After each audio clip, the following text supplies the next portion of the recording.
Have you started a new habit in January or even now and it's just not going smoothly? You're feeling upset, frustrated, and ultimately annoyed with yourself.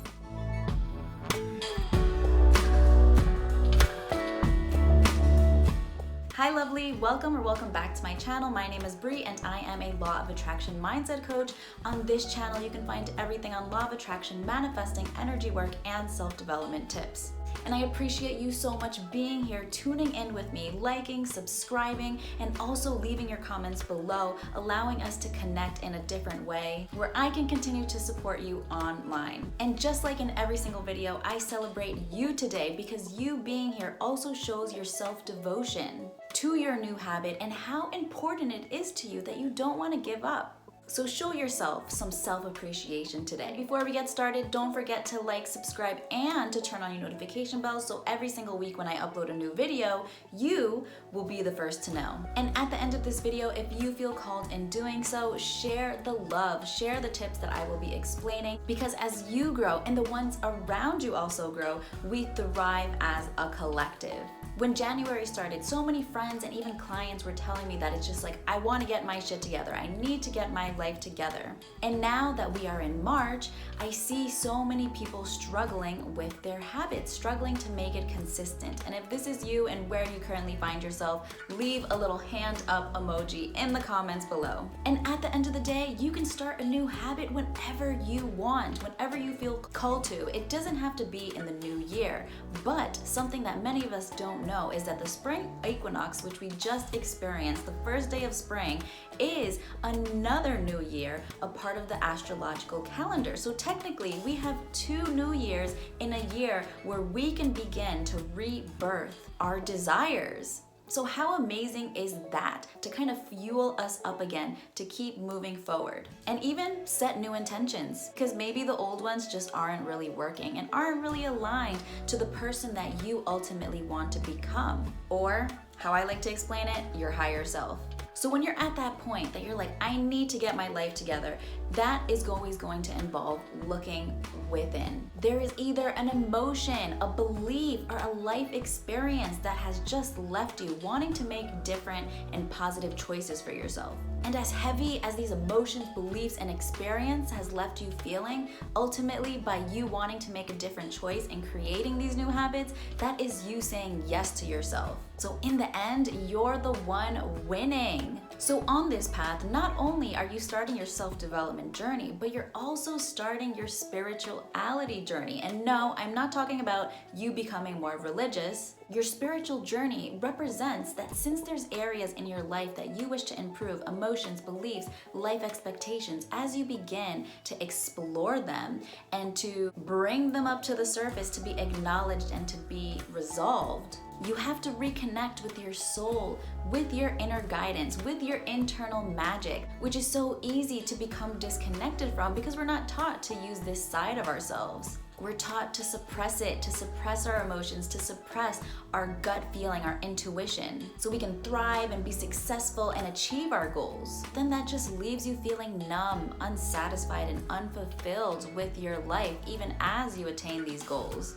We need a relationship with our mind, body, and soul. We need to understand our emotions, our past experiences, and our beliefs in order to live an authentic life and not live the life that society, our culture, our parents, our caregivers has instilled in us. So some of the new habits that you might be thinking about that you're currently trying that is going to help you look further within might involve some of these. But no matter what your new habit is and how you're currently feeling about it, today I will be explaining 3 tips to become aligned with your new habit. Tip number 1, don't force it. So often when we start a new habit, we force ourselves to do it every single day. Of course, it is important to be consistent when you are starting a new habit because your consistency is what's going to allow your brain to acknowledge this new habit as a part of your new normal. where it automatically does it and no longer falls back upon your unhelpful, unserving old habits and patterns. So when you begin to notice that you're not feeling very motivated, you're not in the mood,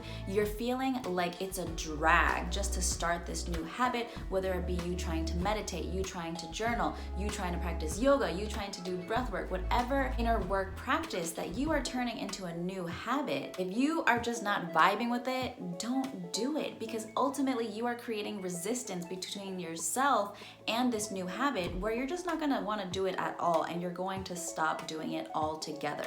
And you're gonna think to yourself, this practice doesn't work for me. And it's going to leave you feeling defeated, where it's gonna feel so much easier to fall back to your old unhealthy patterns, situations, and habits that have left you feeling at this point where you know change is needed. And the reason you feel this resistance between you and your new habit is because you are not taking aligned action. You are pushing yourself to do something that just doesn't feel right with where you are in that moment. Our mood changes, right? We experience different emotions every single day, and emotions are meant to flow throughout us. But when it gets stuck and we feel that blockage within ourselves, that is when action needs to be taken. But maybe it is not this new habit what your body, mind, and soul needs. Maybe it's something different, which leads me to tip number 2. Make a list. Make a list of other inner work practices that you ultimately want to try. It's almost like an alternative list. So the day that you don't feel in the mood to meditate, let's say meditating is like your main new habit that you're really focusing on,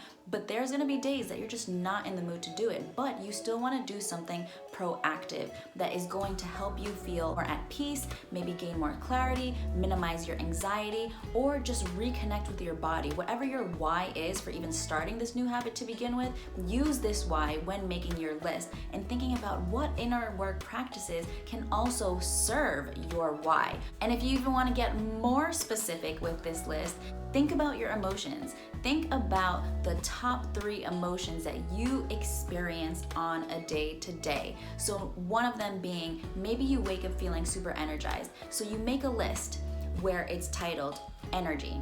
Then let's say you experience also a lot of anxiety. So maybe your next column will be anxiety. And then maybe your third list is you experience a lot of stress. So now that you've identified your top 2 or maybe your top 3 emotions that you experience the most that you've noticed, now think about what are the inner work practices that I can use when I feel these emotions. So when you feel energized, maybe you just want to dance and you want to move your body. Meditating isn't going to work because you have so much, not only thoughts going through your mind, but you just feel energized that sitting still, trying to focus and be present in the moment is not going to work. So maybe on these days, you either go on a walk outside, on a jog, you work out, you dance, you just get your body moving to meet yourself where you are. And then for anxiety and stress, maybe then that is where you add meditating, yoga, breath work. Lastly, tip number 3 is that you need a body, mind, and soul check-in, which is going to help tip number 1 and tip number 2 feel a lot more easier to manage. So a check-in is that every time that you wake up in the morning, as soon as you start opening your eyes and you start moving, and after you give gratitude for this new day of life, you then want to just take a couple deep breaths and ask yourself, what do I need today? Or what do I need at this moment? And just take a couple of deep breaths and let the response come to you.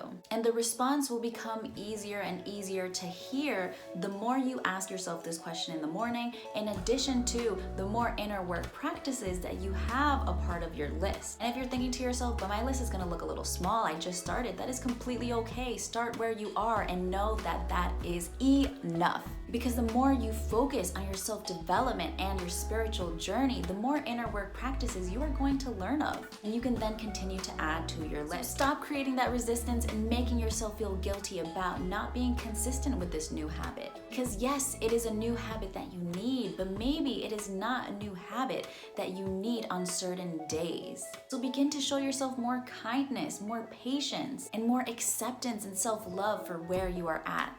The more connected you feel with yourself, the more aligned action that you are going to take. Action that is authentic to where you are in the moment, what you are feeling, what are your values, and what is important to you. Which is going to leave you feeling invigorated because you're having more fun with life. You're doing the things that feel right. You're starting to build on a new mentality of I desire to, rather than I should have, or I should be doing. So welcome more fun and celebration into your day with these 3 tips. And let me know in the comments below. I love to hear from you.